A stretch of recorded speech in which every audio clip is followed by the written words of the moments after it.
ꯑꯍꯥꯟꯕ ꯃꯛꯇꯗ ꯁꯂꯥꯏ ꯁ꯭ꯇꯣꯔꯤꯒꯤ ꯃꯍꯨꯠ ꯁꯤꯟꯖꯗꯨꯅ ꯀꯦꯔꯣꯂꯤꯅꯥ ꯈꯥꯏꯗꯦꯝꯅ ꯃꯌꯥꯝꯕꯨ ꯈꯨꯔꯨꯝꯖꯔꯤ꯫ ꯉꯁꯤꯁꯨ ꯃꯌꯥꯝꯒꯤꯗꯃꯛꯇ ꯌꯥꯝꯅ ꯅꯨꯡꯉꯥꯏꯔꯕ ꯃꯇꯝꯒꯤ ꯋꯥꯔꯤ ꯑꯃ ꯄꯨꯗꯨꯅ ꯂꯥꯛꯆꯔꯤ꯫ ꯋꯥꯔꯤ ꯑꯁꯤꯒꯤ ꯃꯃꯤꯡꯅ ꯂꯨꯍꯣꯡꯕ ꯀꯥꯏꯕ꯫ ꯋꯥꯔꯤ ꯑꯁꯤꯕꯨ ꯏꯕꯤꯔꯛꯄꯅ ꯑꯊꯧꯕ ꯃꯤꯇꯩ꯫ ꯍꯧꯖꯤꯛ ꯋꯥꯔꯤ ꯑꯁꯤ ꯍꯧꯖꯔꯛꯂꯒꯦ, ꯃꯌꯥꯝ ꯄꯨꯟꯅ ꯇꯥꯃꯤꯟꯅꯔꯁꯤ꯫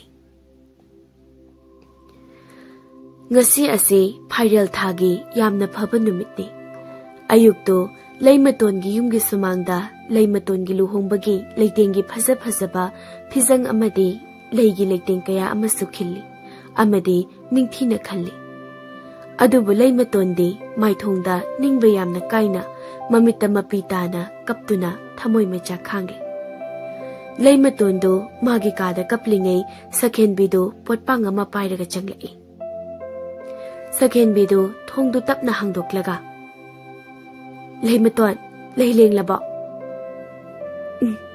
"ꯂꯦꯡꯕ ꯂꯣꯏꯔꯦ." "ꯀꯦꯅꯕ ꯃꯤꯗꯤ ꯂꯥꯛꯈ꯭ꯔꯕꯣ?" "ꯂꯥꯛꯇ꯭ꯔꯤ꯫ ꯑꯗꯣ ꯑꯩ ꯂꯨꯍꯣꯡꯅꯤꯡꯗ꯭ꯔꯦ ꯏꯇꯥ." "ꯀꯃꯥꯏ ꯂꯨꯍꯣꯡꯂꯣꯏꯗꯣꯏꯅꯣ? ꯉꯥꯏꯍꯥꯛꯇ ꯉꯥꯏꯔꯝꯂꯅꯤ ꯅꯨꯄꯥ ꯂꯥꯛꯇꯧꯕꯗꯤ." "ꯑꯗꯣ ꯑꯩ ꯉꯁꯤꯁꯦ ꯋꯥꯈꯜꯗ ꯏꯆꯤꯡ ꯆꯤꯡꯅꯩ ꯏꯇꯥ꯫ ꯂꯨꯍꯣꯡꯕꯁꯦ ꯀꯥꯏꯒꯗꯕ ꯃꯥꯜꯂꯤ꯫ ꯏꯁꯥꯁꯤ ꯏꯆꯤꯡ ꯆꯤꯡꯅꯩ." "ꯑꯗꯣ ꯃꯥꯅ ꯁꯤꯗ ꯂꯨꯍꯣꯡꯕ ꯂꯥꯛꯑꯗꯤ ꯅꯣꯏꯅꯤ ꯂꯨꯍꯣꯡꯗꯣꯔꯕ ꯅꯠꯇ꯭ꯔꯣ? ꯅꯨꯄꯥ ꯃꯁꯥꯅ ꯌꯥꯗꯅ ꯂꯨꯍꯣꯡꯕꯁꯨ ꯅꯠꯇꯅ ꯅꯣꯏꯅꯤ ꯅꯨꯡꯁꯤꯅꯔꯒ ꯍꯣꯡꯗꯣꯏꯅꯦ ꯂꯩꯃ." "ꯍꯣꯏ, ꯍꯣꯡꯗꯣꯏꯅꯦ꯫ ꯑꯗꯣ ꯍꯌꯦꯡ ꯂꯩꯃꯤꯟꯅꯕꯗꯤ ꯀꯩꯁꯨ ꯅꯨꯡꯉꯥꯏꯔꯣꯏꯌꯦ." "ꯀꯔꯤꯅꯣ ꯂꯩꯃ, ꯅꯣꯏ ꯑꯅꯤ ꯅꯨꯡꯁꯤꯅꯔꯤꯕ ꯅꯠꯇ꯭ꯔꯣ? ꯅꯣꯏ ꯑꯅꯤ ꯄꯥꯝꯅꯔꯒ ꯅꯠꯇ꯭ꯔꯕ ꯂꯤꯛꯃꯥꯕꯒꯤ ꯑꯍꯜ ꯂꯃꯟꯁꯤꯡꯗꯣ ꯅꯣꯏꯗ ꯃꯥꯡꯒꯣꯜ ꯀꯥꯕ ꯂꯥꯛꯂꯤꯗꯣ?" "ꯃꯥꯡꯒꯣꯜ ꯀꯥꯅꯕ ꯅꯪꯗ꯭ꯔꯦ꯫ ꯂꯨꯍꯣꯡꯕꯒꯤ ꯃꯇꯝ ꯑꯗꯨꯝ ꯂꯦꯞꯁꯤꯟꯈ꯭ꯔꯦ ꯑꯩꯅ꯫ ꯑꯗꯣ ꯑꯩ ꯀꯩꯅꯣꯝꯃ ꯁꯨꯝ ꯆꯤꯡꯅꯩ꯫ ꯂꯤꯛꯃꯥꯕꯒꯤꯗꯣ ꯑꯩꯉꯣꯟꯗ ꯂꯃꯟ ꯈꯨꯝꯗꯣꯏꯔꯥ ꯈꯪꯗꯦ꯫ ꯂꯨꯍꯣꯡꯕ ꯅꯨꯃꯤꯠꯁꯤꯗ ꯂꯨꯍꯣꯡꯕ ꯊꯨꯒꯥꯏꯔꯒ." "ꯂꯩꯃ, ꯑꯩ ꯅꯪꯒꯤ ꯋꯥꯔꯤꯁꯦ ꯀꯣꯛ ꯉꯥꯎꯗꯧꯔꯦ꯫ ꯅꯪ ꯑꯩꯕꯨ ꯋꯥꯈꯜ ꯑꯃꯨꯛꯇ ꯇꯥꯍꯜꯂꯨ꯫ ꯅꯣꯏꯅꯤ ꯂꯨꯍꯣꯡꯕꯁꯦ ꯀꯃꯥꯏꯅ ꯇꯧꯕꯅꯣ? ꯅꯣꯏ ꯑꯅꯤꯅ ꯌꯥꯗ꯭ꯔꯒ ꯀꯃꯥꯏ ꯂꯨꯍꯣꯡꯗꯣꯏꯅꯣ?" "ꯍꯣꯏ, ꯑꯩ ꯋꯥꯔꯤꯗꯨ ꯂꯤꯒꯦ꯫ ꯅꯪꯗꯤ ꯑꯩꯒꯤ ꯂꯝꯆꯠ ꯁꯥꯖꯠ ꯈꯪꯂꯤꯗꯨꯅꯤ꯫ ꯑꯩꯅ ꯑꯍꯦꯟꯕ ꯄꯥꯝꯕꯒꯤ ꯅꯣꯏꯅꯁꯨ ꯑꯩꯉꯣꯟꯗ ꯉꯥꯡꯕ ꯆꯩꯕ ꯑꯗꯨꯝ ꯇꯧꯔꯤꯗꯨꯅꯤ꯫ ꯑꯗꯨꯒꯤ ꯅꯣꯏꯅꯁꯨ ꯑꯩꯉꯣꯟꯗ ꯅꯣꯡꯃꯗꯤ ꯑꯩꯅ ꯃꯤꯉꯣꯟꯗ ꯄꯤꯔꯤꯕ ꯑꯋꯥꯕꯁꯦ ꯅꯤꯄꯥ ꯑꯃꯅ ꯑꯩꯉꯣꯟꯗ ꯃꯗꯨꯒꯤ ꯆꯞ ꯆꯥꯕ ꯂꯃꯟ ꯈꯨꯝꯂꯛꯀꯅꯤ꯫ ꯂꯩꯃꯇꯣꯟ, ꯅꯪ ꯍꯨ ꯁꯦꯜꯂꯣ ꯍꯥꯏꯗꯅ ꯑꯗꯨꯝ ꯍꯥꯏꯔꯤꯗꯨꯅꯤ." "ꯍꯣꯏ, ꯍꯥꯏꯌꯦꯕ꯫ ꯑꯗꯣ ꯑꯗꯨꯗꯤ ꯁꯨꯝ ꯍꯥꯏꯔꯤꯕ ꯍꯥꯏꯗꯨꯅꯦ ꯃꯤꯇꯥ." "ꯑꯗꯣ ꯑꯩꯒ ꯏꯀꯣꯟ ꯀꯣꯟꯅ ꯈꯪꯅꯕ ꯂꯤꯛꯃꯥꯕꯁꯤꯗꯤ ꯈꯝꯕꯜ ꯌꯥꯝꯅ ꯆꯥꯎꯏ." "ꯂꯩꯃ, ꯅꯪ ꯍꯥꯏꯗꯣ ꯁꯣꯏꯔꯦ꯫ ꯂꯤꯛꯃꯥꯕꯗꯣ ꯁꯦꯜ ꯌꯥꯝꯅ ꯄꯥꯏ ꯍꯥꯏꯗꯧꯕ ꯅꯠꯇ꯭ꯔꯣ? ꯏꯅꯥꯛ ꯌꯥꯝꯅ ꯈꯨꯜꯂꯦ ꯍꯥꯏꯗꯧꯕ ꯅꯠꯇ꯭ꯔꯣ? ꯈꯝꯕꯜꯕꯒ ꯏꯅꯥꯛ ꯈꯨꯟꯕꯒ ꯋꯥꯍꯩꯁꯦ ꯌꯥꯝ ꯈꯦꯠꯅꯩꯌꯦ." "ꯁꯛꯍꯦꯟꯕꯤ, ꯃꯇꯥꯡꯁꯤꯗ ꯑꯩꯉꯣꯟꯗ ꯀꯔꯦꯝꯅꯔꯛꯑꯅꯨ꯫ ꯋꯥꯔꯤꯁꯦ ꯃꯈꯥ ꯂꯤꯔꯔꯣꯏꯒꯦ ꯑꯩ." "ꯏꯁ, ꯐꯥꯒꯤ ꯇꯧꯕꯒ ꯌꯥꯅꯗ꯭ꯔꯦ ꯍꯧꯖꯤꯛꯇꯤ꯫ ꯃꯌꯨꯝ ꯄꯥꯜꯂꯝꯗꯥꯏꯒꯤ ꯂꯦꯝꯊꯣꯛꯄ ꯍꯧꯔꯛꯑꯦꯀꯣ." ꯂꯩꯃꯇꯣꯟꯗꯣ ꯁꯈꯦꯟꯕꯤꯗ ꯌꯦꯡꯂꯒ ꯃꯥꯒ ꯂꯤꯛꯃꯥꯕꯒꯒꯤ ꯋꯥꯔꯤ ꯂꯤꯔꯛꯏ꯫ ꯉꯁꯤꯗꯒꯤ ꯆꯍꯤ ꯑꯃꯒꯤ ꯃꯃꯥꯡꯅꯤ꯫ ꯂꯤꯛꯃꯥꯕꯗꯣ ꯑꯣꯖꯥꯅꯤ꯫ ꯃꯁꯛꯁꯨ ꯌꯥꯝꯅ ꯐꯖꯩ, ꯋꯥꯡ ꯆꯥꯎꯏ, ꯃꯤ ꯌꯥꯝꯅ ꯂꯦꯝꯃꯤ꯫ ꯁꯦꯜ ꯌꯥꯝꯅ ꯄꯥꯏꯕꯗ ꯅꯠꯇꯅ ꯃꯤ ꯌꯥꯝꯅ ꯐꯩ꯫ ꯄꯨꯟꯅ ꯍꯥꯏꯔꯕꯗ ꯂꯤꯛꯃꯥꯕꯁꯤ ꯅꯨꯄꯤꯅ ꯌꯥꯝꯅ ꯄꯥꯝꯕ ꯅꯨꯄꯥꯅꯤ꯫ ꯂꯤꯛꯃꯥꯕꯗ ꯑꯋꯥꯠꯄ ꯑꯃꯠꯇ ꯂꯩꯇꯦ꯫ ꯑꯗꯨꯒ ꯃꯥꯒꯤ ꯈ꯭ꯋꯥꯏꯗꯒꯤ ꯑꯁꯥꯎꯕꯗꯤ ꯃꯤ ꯑꯃꯅ ꯃꯤ ꯑꯃꯗ ꯍꯟꯊꯅ ꯌꯦꯡꯕ ꯌꯥꯗꯦ, ꯑꯍꯦꯟꯕꯁꯨ ꯊꯤꯕ ꯌꯥꯗꯦ꯫ ꯑꯗꯨꯒ ꯑꯃꯔꯣꯝꯗ ꯌꯥꯝꯅ ꯅꯨꯡꯉꯥꯏꯕ ꯋꯥ ꯑꯃꯅ ꯂꯩꯃꯇꯣꯟꯁꯨ ꯑꯣꯖꯥꯅꯤ꯫ ꯅꯣꯡꯃ ꯑꯣꯖꯥ ꯃꯁꯦꯜ ꯁ꯭ꯀꯨꯜꯒꯤ ꯄ꯭ꯔꯤꯟꯁꯤꯄꯜ ꯔꯨꯝꯗ ꯂꯩꯃꯇꯣꯟꯅ ꯑꯣꯖꯥ ꯅꯨꯄꯤ ꯑꯃꯗ, "ꯑꯣ, ꯉꯁꯤꯅ ꯑꯍꯥꯟꯕ ꯑꯣꯏꯔ ꯃꯥꯜꯂꯦ ꯃꯥꯒꯤ ꯀ꯭ꯂꯥꯁ ꯂꯧꯗꯣꯏꯁꯤ." ꯑꯣꯖꯥ ꯂꯤꯟꯊꯣꯏꯅ, "ꯐꯖꯔꯦꯍꯦ ꯂꯩꯃ, ꯑꯣꯖꯥ ꯑꯅꯧꯕꯁꯤꯗꯤ꯫ ꯑꯩꯁꯨ ꯂꯨꯍꯣꯡꯖꯔꯝꯗ꯭ꯔꯗꯤ ꯏꯔꯥꯡ ꯇꯧꯁꯤꯟ ꯌꯥꯕꯅꯤ꯫ ꯃꯥꯒꯤ ꯀꯥꯔꯗꯣ ꯃꯤꯡꯁꯦꯜ ꯌꯦꯡꯕ ꯌꯥꯍꯧꯕꯅꯤ ꯑꯣꯖꯥ ꯂꯩꯃ." "ꯀꯩꯅꯣ ꯍꯥꯏꯁꯦ? ꯀꯥꯔꯗꯒ ꯂꯥꯛꯄ꯭ꯔꯣ ꯍꯥꯏꯁꯦ?" "ꯃꯥꯏ ꯀꯥꯔꯅꯤꯇꯨ, ꯑꯥꯗ ꯃꯨꯁꯨꯛ ꯃꯨꯕ ꯊꯔꯥꯏ ꯀꯣꯛꯄꯤ ꯃꯥꯟꯕ ꯑꯃ ꯃꯄꯥꯜꯗ ꯈꯥꯝꯂꯒ ꯂꯩꯔꯤꯁꯦ." "ꯑꯣ, ꯑꯁꯤꯗꯤ ꯑꯇꯥꯡꯕ ꯀꯥꯔꯅꯤꯅꯦ." 상드롱가 상라다나.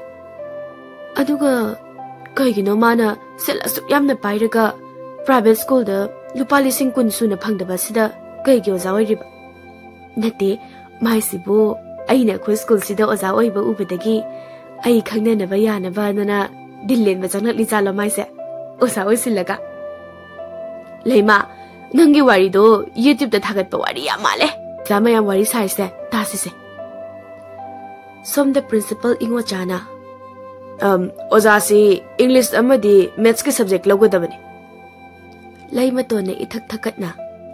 Hoi, ado, oza ge mingsu haihelo oza. Likma bado lai maton de yeng laga momon nok na. Ai ge ming likma ba gauze. Ngashi na ahan ba class ang gadaw bade. Oza, lai pamdi ko na hairo yare. Ming kang la di yare. Mayam da no e. Maram di lai maton do wa yam na ngang ba yam na sunaw na oza oy bani. Lintoina Beragi no binihenang sidiba Mino usiloidaba wayam na ngangi oza nangsi As ay masay ni kayo no sidia Ay di sumana sumtaw layre kang laybay na tro Mayam na ay nangang ba no isa Haziti ming kang lam nina Hek ting na baga pagkaw na kaw raday ni Hairi ay di School sati thare Lintoy do lay magathora e Lintoy na Nangise asiyo za si pamiro. Kaywa hang no he.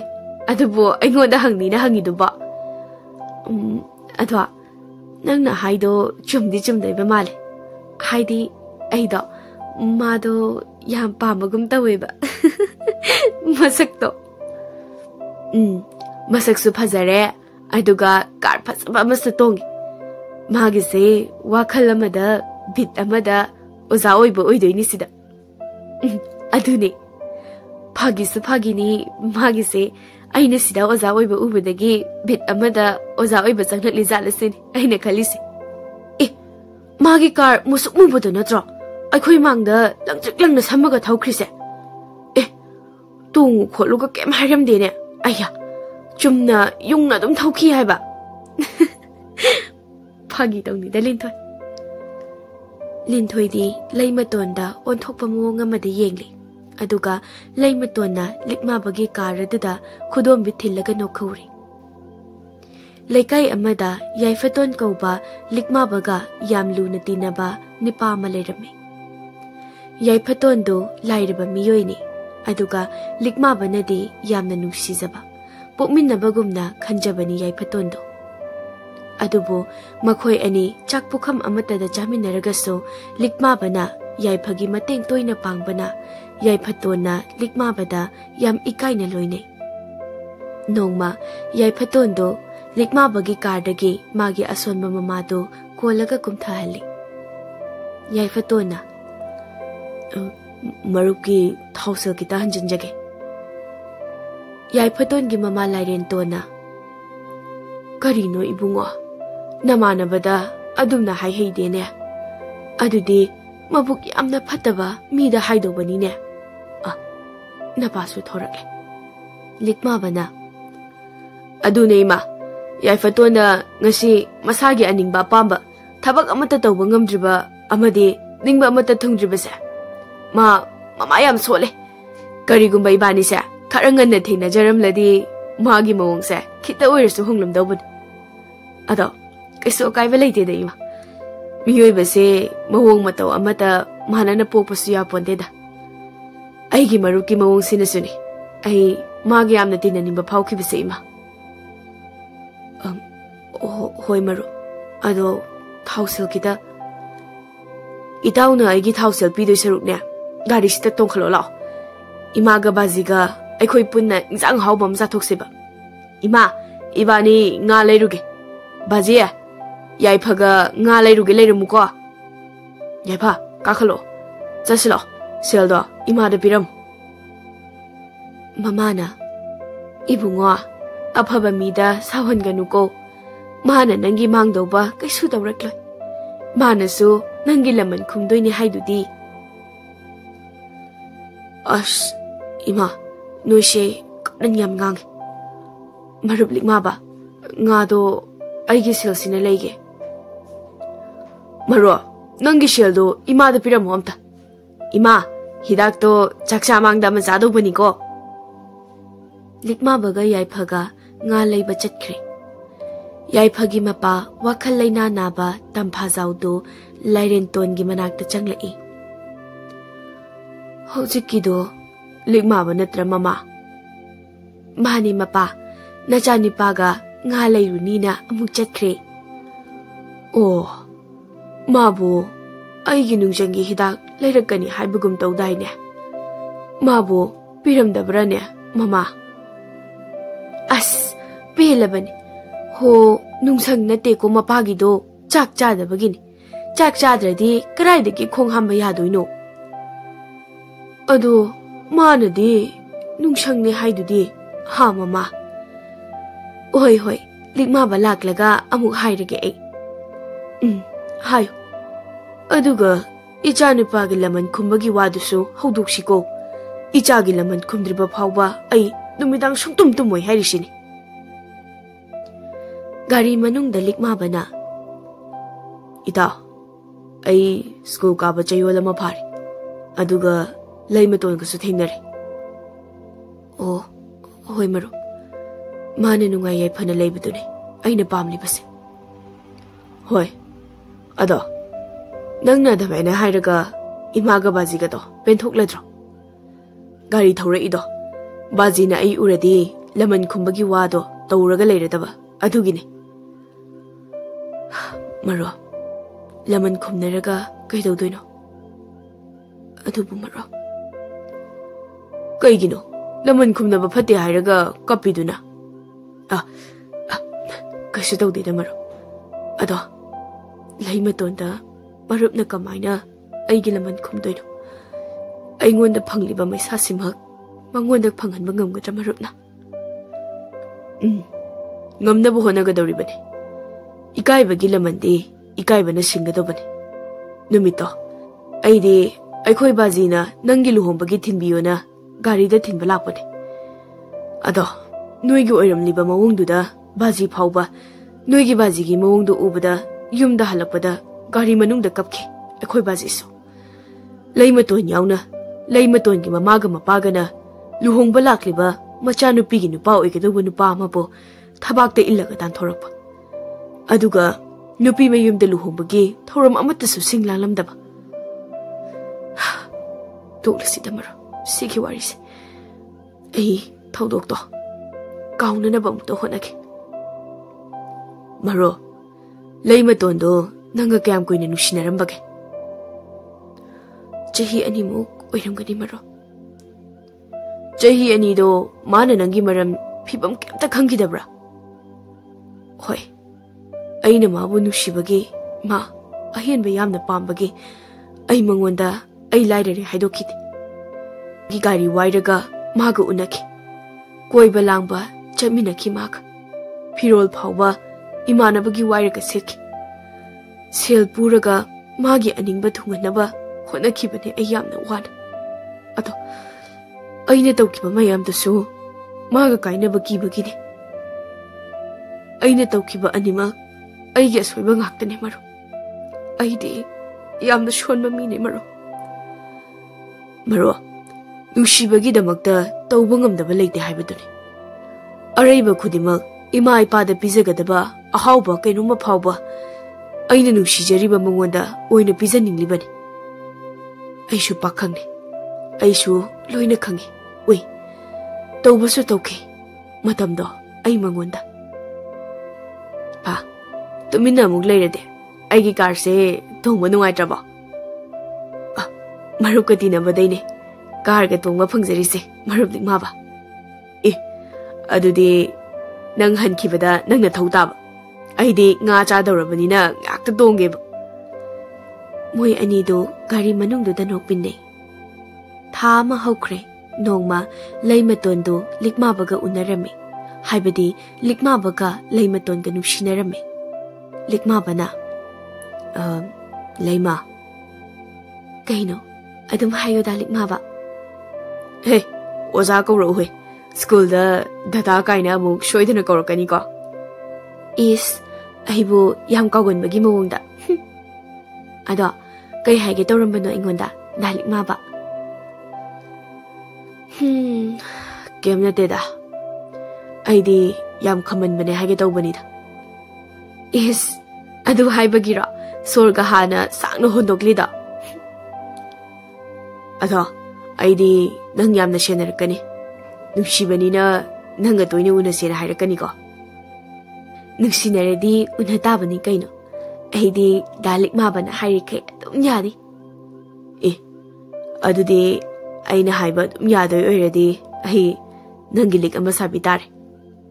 Kariya lik haba. Lik haiba nadro dalik maba. As sanagi lik oidoy haise. Dalik mabana haibada aina yadoy sa kari no amta hairu oba.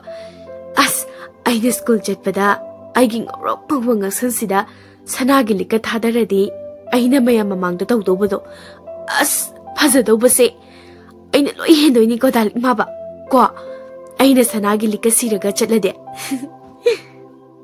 hoi aina haiba yariba makai lik khuji nada yana basana mathang loina sabi dawrini kariya khuji ba nada yana basana as hoi khudop su sabi doine to aigi khutta shiriba khudop sa shantarani aidi arupani na tawrini dalik maba kai no dalik maba na aingonda haidoi wase ha dalik maba aidi yam khaman mane aduna aina si taw natraga tawganu haibada aina haiba loina indoba ai loina yani dalik maba ibani chelase su adum chelase khumani aidi is nangbo hojikpa yum paningrabane sum madam na laadi palasi yari ni khale haidi nupi ne thine yum panbase phatte haini dana nangbo chahi kya surage leima kun manga mung suram ladra ado chahi gi wase to ko ngasai dalik ma bana yam khambal le haida nang nupi gi yam kainerak proba yam khaman bagi aigi moong sida nupi ne hekta lai thoki ahen be hekta thiki is sel sida ma da pairiba aduga mabuk su phariba dalik ma bada awat pakari bu lei bagino moina dalik ma babu thadok lamaga chatli duba miyoi ba haibase ahen ba dum lakani leima ai sel paire hairise aingonda gi hena sel pai bani pa mana nangolda nushi pa mi hairakpada nang aingonda gi hen baduda adum chatkini chumme dalik ma ba nupi sa pukchel yamna pikpani ahen basu yam pambani masi nupi ekhoina su hairibasini ai isamaksu ai budi pamde ko sum atai nupi sing sa haibani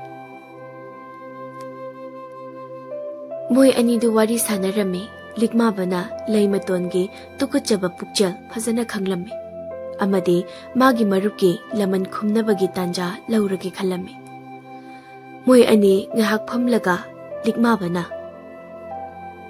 aidi nupi thininglabani ima baji leirikanda yum panba pame itomda pokpanina yumgami ahenba pamena imaga baji gana hai leimatondo likma bagi wadu tabada harau mandana masado ipa pakhatna harau jari hoi hausikandi chahi nang le yum panarabani aisu panba yaba kuirabani nangbo chahi nauri brane leima ai chahi naudre dalik ma ba yum panba chap chare ngasi mak chela se su ai di yarabani cheloisida yam lemna ahalaman mangon ka halak as hoi aduni hena pame aisu ado dalik ma ba noi ahalaman sing mangol karapada aisu chapu thogadoini ko adudi khangdi leima adum badudi ai nupi hana thirakta manina khangti hoi khangba khangdaba to khrase ado noi ima babung hoi lakpada ima hoina ai yengba nungaina ba sanagi lek sanagi khudo sanagi khuji siraga leramba pame ꯑꯩꯅ ꯗꯗꯥꯗ ꯍꯥꯏꯅꯤꯡꯂꯤꯁꯦ ꯗꯗꯥ ꯋꯥꯈꯜ ꯇꯥꯏꯀꯣ? ꯍꯣꯏ ꯍꯣꯏ, ꯑꯩ ꯈꯪꯉꯦ ꯅꯪꯅ ꯍꯥꯏꯅꯤꯡꯂꯤꯗꯣ. ꯍꯧꯖꯤꯛꯇꯤ ꯅꯣꯏ ꯁꯥꯒꯩ ꯃꯔꯤ ꯃꯇꯥꯁꯤꯡꯗ ꯏꯕꯥꯅꯤ ꯂꯨꯍꯣꯡꯕꯒꯤ ꯋꯥ ꯂꯣꯏꯅ ꯈꯪꯍꯟꯕ ꯌꯥꯔꯦ. ꯑꯊꯨꯕꯗ ꯂꯨꯍꯣꯡꯂꯅꯤ, ꯄꯥꯎ ꯁꯟꯗꯣꯛꯈꯤꯕ ꯌꯥꯔꯦ. ꯍꯣꯏ, ꯁ꯭ꯀꯨꯜꯒꯤ ꯑꯣꯖꯥꯁꯤꯡꯗꯁꯨ ꯂꯣꯏꯅ ꯍꯥꯏꯈ꯭ꯔꯒꯦ. ꯃꯇꯝ ꯂꯦꯞꯅꯕꯁꯨ ꯏꯃꯥ ꯍꯣꯏꯗ ꯑꯩ ꯍꯥꯟꯅ ꯋꯥꯔꯤ ꯊꯨꯅ ꯁꯥꯔꯗꯣꯏꯅꯤ. ꯂꯤꯛꯃꯥꯕꯅ ꯂꯩꯃꯇꯣꯟꯒꯤ ꯁꯅꯥ ꯁꯥꯕꯤꯔꯝꯃꯤ. ꯑꯗꯨꯕꯨ ꯂꯩꯃꯇꯣꯟꯗꯤ ꯑꯍꯦꯟꯕ ꯄꯥꯝꯕꯤ ꯑꯣꯏꯕꯅꯤꯅ ꯂꯤꯛꯃꯥꯕꯅ ꯇꯧꯔꯛꯀꯗꯕ ꯀꯨꯝꯍꯩ ꯂꯩꯃꯇꯣꯟꯅ ꯀꯔꯤꯁꯨ ꯈꯪꯗꯦ. ꯁꯅꯥꯒꯤ ꯂꯤꯛꯀꯣꯜꯗ ꯃꯨꯛꯇꯅ ꯉꯥꯎꯗꯅ ꯂꯩꯈ꯭ꯔꯦ. ꯂꯩꯃꯇꯣꯟ ꯍꯣꯡꯒꯗꯧꯔꯦ ꯇꯥꯕꯗ ꯂꯩꯃꯇꯣꯟꯒꯤ ꯂꯩꯀꯥꯏꯒꯤ ꯃꯤꯑꯣꯏꯁꯤꯡ, ꯁꯥꯒꯩ ꯅꯥꯇꯩ, ꯃꯔꯤ ꯃꯇꯥ, ꯃꯔꯨꯞ ꯃꯄꯥꯡ, ꯈꯪꯅ ꯆꯥꯟꯅꯕ ꯑꯃꯗꯤ ꯑꯣꯖꯥꯁꯤꯡꯅ ꯂꯦꯞꯇꯅ ꯆꯥꯛ ꯀꯧꯕꯤꯔꯝꯃꯤ ꯂꯩꯃꯇꯣꯟꯕꯨ. ꯅꯣꯡꯃ ꯑꯣꯖꯥ ꯂꯤꯟꯊꯣꯏꯅ ꯑꯣꯖꯥ ꯅꯨꯄꯤ 3-4 ꯌꯥꯎꯔꯒ ꯂꯩꯃꯇꯣꯟꯕꯨ ꯆꯥꯛ ꯀꯧꯔꯝꯃꯤ. ꯂꯤꯟꯊꯣꯏꯅ, ꯂꯩꯃꯥ, ꯃꯇꯝꯗꯤ ꯂꯦꯞꯅꯔꯕꯣ? ꯂꯦꯞꯇꯧꯔꯕꯅꯤ. ꯁꯅꯥꯒ ꯂꯣꯏꯅ ꯁꯥꯕ ꯂꯣꯏꯔꯕꯅꯤ ꯏꯇꯥ. ꯁꯅꯥꯗꯤ ꯀꯌꯥꯝ ꯁꯥꯖꯤꯜꯂꯒꯦ? ꯑꯩꯈꯣꯏ ꯏꯃꯥꯒ ꯕꯥꯖꯤꯒꯅ ꯃꯣꯍꯣꯔꯗ ꯁꯥꯔ ꯃꯥꯜꯂꯦ. ꯑꯣꯖꯥ ꯅꯨꯄꯤ ꯑꯃꯅ, ꯑꯗꯣ ꯃꯥꯡꯒꯣꯜ ꯐꯥꯎ ꯀꯥꯟꯅꯗ꯭ꯔꯤ, ꯑꯍꯜ ꯂꯃꯟꯁꯤꯡ ꯃꯁꯛ ꯐꯥꯎꯕ ꯈꯪꯅꯗ꯭ꯔꯤ. ꯑꯩꯈꯣꯏꯅ ꯂꯩꯃꯇꯣꯟꯁꯦ ꯆꯥꯛ ꯀꯧꯔꯤꯁꯤꯕꯨ ꯐꯔꯤꯕ꯭ꯔꯣ? ꯑꯩꯗꯣ ꯆꯥꯛ 4 ꯀꯧꯔꯛꯂꯅꯤ ꯑꯣꯖꯥ. ꯑꯊꯥꯞꯄ ꯃꯐꯝ ꯃꯌꯥꯝ ꯑꯃꯁꯨ ꯀꯧꯒꯦꯅ ꯍꯥꯏꯌꯦ. ꯊꯥ 4ꯃꯨꯛꯇꯤ ꯆꯥꯛ ꯂꯦꯞꯇꯅ ꯆꯥꯕꯗ ꯂꯨꯍꯣꯡꯕ ꯅꯨꯃꯤꯠꯇ ꯅꯣꯏꯕꯅ ꯂꯣꯏꯗꯧꯔꯕꯅꯦ ꯑꯩꯁꯦ. ꯑꯣꯖꯥ ꯅꯨꯄꯤ ꯑꯃꯅ, ꯍꯣꯏꯗ, ꯉꯜꯂꯤꯉꯩ ꯄꯨꯜꯍꯧꯕꯁꯤꯅ ꯐꯩꯗ, ꯍꯥ ꯃꯌꯥꯝ. ꯑꯗꯣ ꯑꯣꯖꯥ, ꯅꯪ ꯃꯤ ꯑꯐꯕ ꯐꯥꯕ ꯌꯥꯝ ꯍꯩꯀꯣ ꯑꯣꯖꯥ. ꯑꯣꯖꯥ ꯂꯤꯛꯃꯥꯕꯗꯣ ꯇꯁꯦꯡꯕꯒꯤꯗꯤ ꯑꯩꯈꯣꯏ ꯁ꯭ꯀꯨꯜꯁꯤꯗ ꯃꯇꯝ ꯂꯦꯟꯕ ꯑꯣꯏꯅ ꯑꯣꯖꯥ ꯑꯣꯏꯕꯒꯨꯝꯕꯅꯤ. ꯍꯟꯗꯛ ꯃꯥꯒꯤ ꯇꯣꯂꯣꯞ ꯄꯤꯕꯗꯣ ꯁ꯭ꯀꯨꯜꯒꯤ ꯑꯉꯥꯡꯁꯤꯡꯒꯤ ꯀꯣꯂꯣꯝ ꯉꯥꯛꯇ ꯂꯩꯔꯒ ꯌꯦꯟꯊꯣꯛꯂꯤꯕꯗꯨꯅꯤ. ꯂꯩꯃꯇꯣꯟꯗꯣ ꯏꯉꯛ ꯉꯛꯅ, ꯍꯥ, ꯀꯣꯂꯣꯝ ꯀꯌꯥ ꯂꯩꯔꯒ ꯌꯦꯟꯊꯣꯛꯂꯤꯅꯣ ꯍꯥꯏꯁꯦ? ꯂꯤꯟꯊꯣꯏꯅ, ꯅꯪ ꯃꯤꯅ ꯆꯥꯛꯀꯧꯋꯦꯅ ꯂꯥꯛꯇꯕ ꯅꯨꯃꯤꯠꯇꯨꯅꯤ ꯏꯇꯥ. ꯀꯣꯂꯣꯝ ꯑꯇꯥꯡꯕ 1,000 ꯑꯩꯈꯣꯏꯁꯨ ꯊꯦꯡꯍꯧꯋꯦ. ꯂꯩꯃꯇꯣꯟꯗꯨ ꯃꯇꯣꯝꯇ, ꯑꯁ, ꯄꯥꯝꯃꯨꯈ꯭ꯔꯦꯗ. ꯁꯦꯜꯗꯣ ꯃꯥꯗꯨ ꯇꯧꯗꯣꯏ ꯃꯍꯨꯠꯇ ꯑꯩꯉꯣꯟꯗ ꯑꯩꯒꯤ ꯁꯤꯖꯤꯟꯅꯧꯅ ꯄꯤꯔꯛꯑꯃꯗꯤ. ꯀꯣꯂꯣꯝ 1,000 ꯁꯦꯜ ꯍꯥꯏꯁꯦ ꯈꯤꯇꯒꯤ ꯅꯠꯇꯦꯕꯁꯦ. ꯅꯣꯡꯃ ꯂꯤꯛꯃꯥꯕꯗꯨ ꯌꯥꯏꯐꯠꯇꯣꯟꯒꯤ ꯌꯨꯝꯗ ꯌꯦꯟ ꯊꯣꯡꯂꯤ. ꯂꯤꯛꯃꯥꯕꯅ ꯋꯥꯈꯜ ꯆꯣꯏꯔꯕ ꯇꯝꯐꯥꯖꯥꯎꯗ, ꯕꯥꯖꯤ, ꯑꯩꯗꯤ ꯆꯥꯕ ꯌꯥꯝꯅ ꯐꯕꯅꯤ. ꯕꯥꯖꯤꯁꯨ ꯆꯥꯕ ꯐꯕꯤꯌꯨꯀꯣ. ꯑꯩꯗꯤ ꯂꯃꯟ ꯈꯨꯝꯗ꯭ꯔꯤꯕ ꯐꯥꯎꯕ ꯁꯨꯡꯆꯥ ꯆꯥꯈꯤꯔꯣꯏ. ꯃꯃꯥ, ꯅꯪꯁꯨ ꯂꯃꯟ ꯈꯨꯝꯗ꯭ꯔꯤꯕ ꯐꯥꯎꯕ ꯆꯥꯔꯨꯈꯤꯅꯨ. ꯕꯥꯖꯤ, ꯍꯧꯖꯤꯛ ꯏꯃꯥꯒ ꯕꯥꯖꯤꯒꯅ ꯂꯃꯟ ꯈꯨꯝꯅꯤꯡꯂꯤꯕ ꯏꯃꯨꯡꯗꯣ ꯑꯩꯅ ꯂꯃꯟ ꯈꯨꯝꯅꯕ ꯁꯤꯜ ꯂꯥꯡꯕ ꯍꯧꯈ꯭ꯔꯦ. ꯌꯥꯏꯐꯥ, ꯅꯪꯒꯤꯗꯤ ꯂꯧꯗꯨ ꯂꯣꯏꯔꯕꯣ? ꯍꯣꯏ ꯃꯔꯨꯞ. ꯑꯗꯣ ꯅꯣꯏꯒꯤ ꯋꯥꯔꯤꯗꯣ ꯃꯔꯨꯞ, ꯑꯩꯗꯤ ꯑꯍꯜꯁꯤꯡꯒꯤ ꯃꯃꯥꯡꯗꯗꯤ ꯋꯥꯔꯤ ꯅꯠꯇꯤꯌꯦ ꯃꯔꯨꯞ. ꯇꯤꯜꯍꯧꯗꯨ ꯂꯣꯏꯁꯤꯜꯂꯛꯎꯁꯦ, ꯃꯍꯥꯎ ꯌꯦꯡꯁꯤꯁꯦ. ꯇꯝꯐꯥꯖꯥꯎꯅ, ꯑꯗꯣ ꯏꯕꯨꯡꯉꯣ ꯂꯤꯛꯃꯥꯕ, ꯅꯪꯅ ꯂꯃꯟ ꯈꯨꯝꯕꯗ ꯑꯩꯈꯣꯏ ꯏꯕꯨꯡꯉꯣꯁꯨ ꯌꯥꯎꯍꯜꯂꯨ. ꯃꯥꯅ ꯈꯨꯝꯗꯧꯕ ꯂꯃꯟꯅꯤ. ꯍꯣꯏ ꯕꯥꯖꯤ, ꯃꯥꯅ ꯈꯨꯝꯍꯟꯗꯣꯏꯕ ꯂꯃꯟꯅꯤ ꯑꯩꯅ ꯇꯧꯔꯤꯁꯦ. ꯏꯃꯥ, ꯀꯩꯗꯧꯔꯦ ꯏꯃꯥꯗꯤ ꯇꯨꯃꯤꯟꯅ ꯑꯗꯨꯝ ꯂꯩꯔꯦ? ꯏꯕꯨꯡꯉꯣ, ꯂꯃꯟ ꯈꯨꯝꯅꯕꯁꯦ ꯑꯩꯗꯤ ꯀꯩꯁꯨ ꯄꯥꯝꯗꯦꯗ. ꯃꯥꯅ ꯇꯧꯕꯗꯣ ꯃꯥꯅ ꯐꯪꯖꯁꯅꯤ.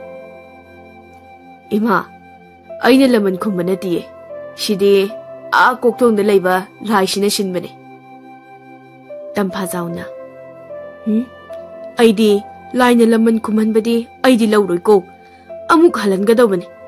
ꯑꯩꯅ ꯄꯥꯝꯃꯤꯁꯦ ꯑꯩꯈꯣꯏ ꯏꯕꯨꯡꯉꯣꯅ ꯂꯃꯟ ꯈꯨꯝꯕꯅꯤ. ꯂꯥꯏꯅ ꯂꯃꯟ ꯈꯨꯝꯕꯗꯤ ꯃꯋꯥ ꯂꯧꯗꯦꯀꯣ ꯑꯩꯗꯤ. ꯌꯥꯏꯐꯅ ꯈꯨꯝꯗꯣꯏꯕ ꯂꯃꯟꯅꯦ ꯍꯥꯏꯕ? ꯏꯃꯥ, ꯌꯥꯝ ꯍꯦꯟꯖꯤꯟꯅꯁꯨ ꯃꯤꯅꯨꯡꯁꯤꯁꯨ ꯆꯥꯎꯒꯅꯨ.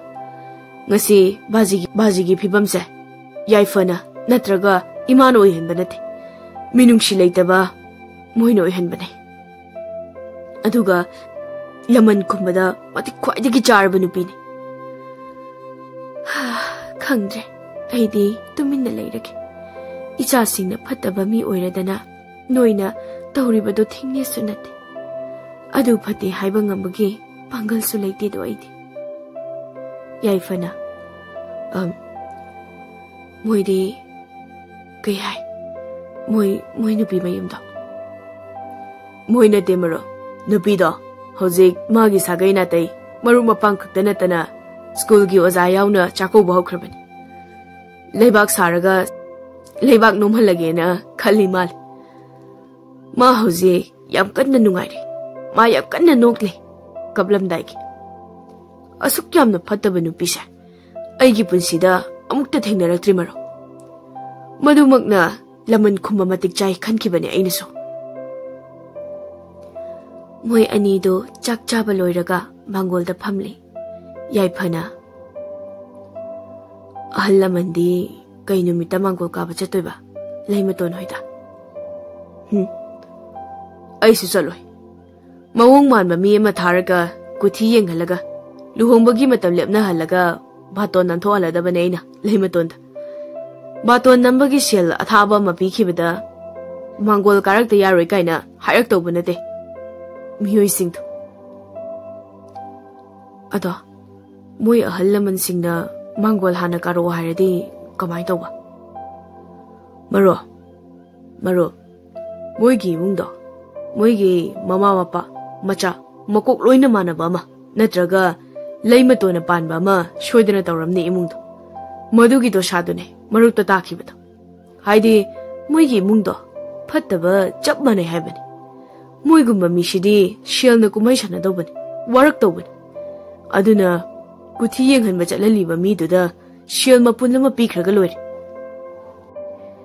asumna likma bana leimaton hoida mi thaduna mangol ka hanbagi mahut leimatol ga wakhal manaba imung aduda likma bana thakhiba laikai gi machel chatpa likma bana mating yamna pangba khul adugi miyoi oiba ahal duga leimaton yauna harau luhongbagi wa lepnabada yanarami leimaton gi mama mapa yauraga amadi leimaton di luhongbagi chak chathokpaga yauna luhongbagi baton nam thoktuna matamgi matung inna baton phawba chatlami luhongbagi sillangba loina loiraba matung nongma leimaton do likma bana una shedana kaurami hojik leimatona likma ba ngairiba mafam asi likma baga yaifaton ga famlaga punsigi awa nungai wari sapham yamna ingna fajaba mafamni mi koirakpham chingdum mamadani leimaton do mafam duda phamli